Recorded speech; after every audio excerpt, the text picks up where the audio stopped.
Welcome to Chitra's cooking feast. இன்றைக்கி வீடியோவில் நல்ல பஞ்சு போல் சாஃப்டான கோதுமை மாவு இடியாப்பம் தான் எப்படி செய்கிறதுன்னு பார்க்க போகிறோம். இந்த இடியாப்பம் பார்த்திங்கன்னா காலையில் செஞ்சு நமக்கு ஈவினிங் வரைக்குமே நல்ல சாஃப்டாக இருக்கும்.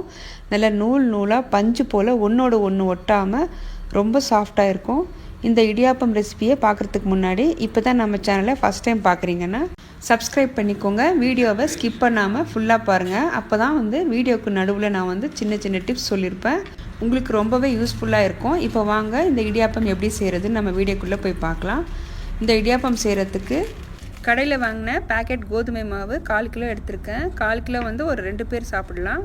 நம்ம இது நல்லா சலிச்சிட்டு ஒரு கடாயில் சேர்த்து ஒரு 5 நிமிஷத்துக்கு மிதமான தீயிலேயே நல்லா ஃப்ரை பண்ணி எடுத்துக்கலாம்.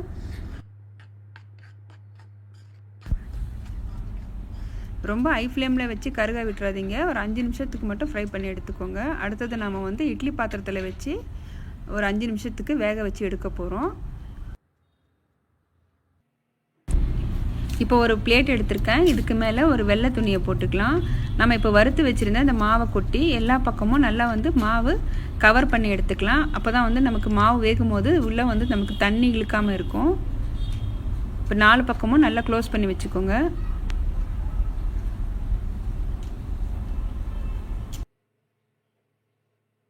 இட்லி பாத்திரத்தில் தண்ணி ஊற்றி வச்சுருக்கேன். இப்போ தண்ணி நல்லா காஞ்சிட்ருக்கு. உள்ளே ஒரு பிளேட் வச்சு அதுக்கு மேலே நம்ம இந்த மாவை வச்சு க்ளோஸ் பண்ணி ஒரு 10 நிமிஷத்துக்கு வேக வச்சு எடுத்துக்கலாம்.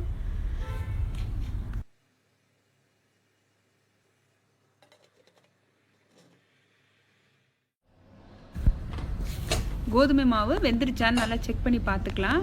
நமக்கு அந்த மாவு வேகும் போது நல்ல வாசனையாக இருக்கும். நமக்கு அந்த தொட்டு பார்க்கும்போது டெக்ஸ்டர் பார்த்திங்கன்னா நல்ல ஒரு கெட்டியான மாவாக இருக்கும். நம்ம இது ஒரு பிளேட்டில் மாற்றிட்டு நல்லா உதிர்த்து விட்டுக்கலாம். மாவு ரொம்பவே சூடாக இருக்கும். ஒரு 5 நிமிஷம் கழிச்சிட்டு நீங்கள் நல்லா உதிர்த்து விட்டுக்கோங்க. ஒரு ஸ்பூன் வச்சு கூட நம்ம உதிர்த்துக்கலாம்.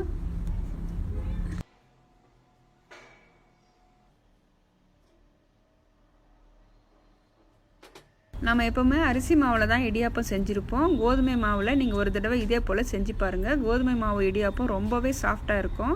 நம்ம காலையில் செஞ்சால் நமக்கு ஈவினிங் வரைக்குமே ரொம்ப சாஃப்டாக இருக்கும். இப்போ கோதுமை மாவு நல்லா உதிரியாக இருக்குது. உங்களுக்கு இந்த மாதிரி செய்கிறதுக்கு சிரமமாக இருந்ததுன்னா நீங்கள் மிக்ஸி ஜாரில் சேர்த்து ஒரே ஒரு பல்ஸ் விட்டு நீங்கள் எடுத்துக்கோங்க. அந்த மாதிரியும் செஞ்சு பாருங்கள்.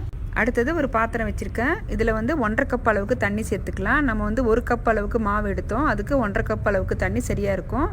இந்த மாவுக்கு தேவையான அளவுக்கு நம்ம உப்பு சேர்த்துக்கலாம். உப்பு சேர்த்துட்டு 1 டீஸ்பூன் அளவுக்கு நம்ம எண்ணெய் சேர்த்துக்கலாம். நம்ம எண்ணெய் சேர்க்கும்போது இடியாப்பம் பார்த்திங்கன்னா நல்லா உதிரியாக தனித்தனியாக வரும். அதனால் நம்ம 1 டீஸ்பூன் அளவுக்கு எண்ணெய் சேர்த்துக்கலாம். இப்போ தண்ணி கொதிக்கட்டும். கொதித்ததும் நம்ம கொஞ்சம் கொஞ்சமாக மாவு கூட சேர்த்து நல்லா பிசைஞ்சு எடுத்துக்கலாம். ஒவ்வொரு கோதுமை மாவுக்கு தண்ணியோட ரேஷியோ மாறும். நீங்கள் பார்த்துட்டு அளவாக சேர்த்துக்கோங்க.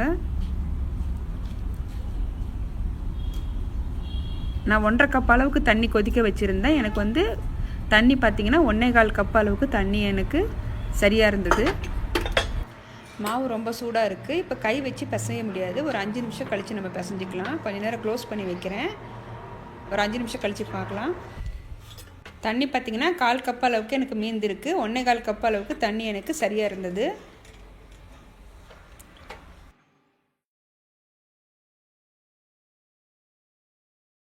இப்போ மாவு பார்த்திங்கன்னா நல்லா சூடு ஆறி வந்திருக்கு. நல்லா சாஃப்டாக பிசைஞ்சு எடுத்துக்கலாம். கையில் ரொம்ப ஒட்டுற மாதிரி இருந்ததுன்னா நீங்கள் லைட்டாக எண்ணெய் தடவிக்கோங்க. அப்போ தான் உங்களுக்கு ஒட்டாமல் பிசைய வரும்.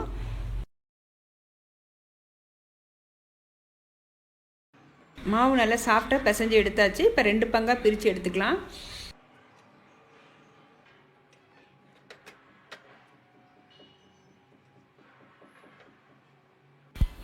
இடியாப்ப குழாயில் கொஞ்சமாக எண்ணெய் தடவிக்கலாம். அப்போ தான் நமக்கு ஒட்டாமல் வரும்.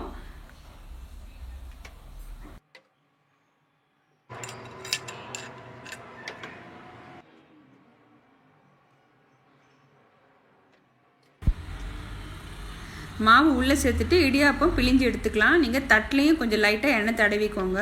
அப்போ தான் நமக்கு இடியாப்பம் எடுக்க ஈஸியாக இருக்கும். மாவு பிழிறதுக்கு பார்த்திங்கன்னா ரொம்பவே ஈஸியாக இருக்குது. ரொம்ப கெட்டியான மாவாக நீங்கள் பிசைஞ்சிட்டிங்கன்னா உங்களுக்கு இடியாப்பம் பிழியும் போது ரொம்ப கஷ்டமாக இருக்கும். இந்த அளவுக்கு சாஃப்டாக பிசைஞ்சுக்கோங்க.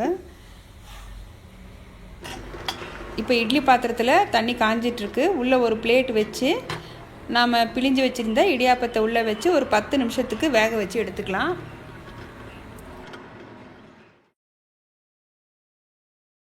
இப்போ 10 நிமிஷம் கழித்து பார்த்தீங்கன்னா இடியாப்பம் நல்லா சாஃப்டாக வெந்து வந்திருக்கு. இப்போ ஒரு 5 நிமிஷம் ஆறுனதான் நம்ம வேறு ஒரு பிளேட்டுக்கு மாற்றிக்கலாங்க. இதே போல் நம்ம அடுத்தடுத்த பேட்சும் இடியாப்பம் நம்ம வேக வச்சு எடுத்துக்கலாம். அவ்வளோதான், நம்மளுடைய சாஃப்டான ரொம்ப டேஸ்டியான இடியாப்பம் இப்போ ரெடி பண்ணியாச்சுங்க. இடியாப்பம் பார்த்தீங்கன்னா ரொம்பவே சாஃப்டாக வந்திருக்கு. இதுக்கு நாட்டு சர்க்கரையும் தேங்காய் பாலும் நான் ரெடி பண்ணி வச்சுருக்கேன். நீங்கள் குருமாவும் வச்சு சாப்பிட்லாம், அதுவும் டேஸ்ட்டாக இருக்கும்.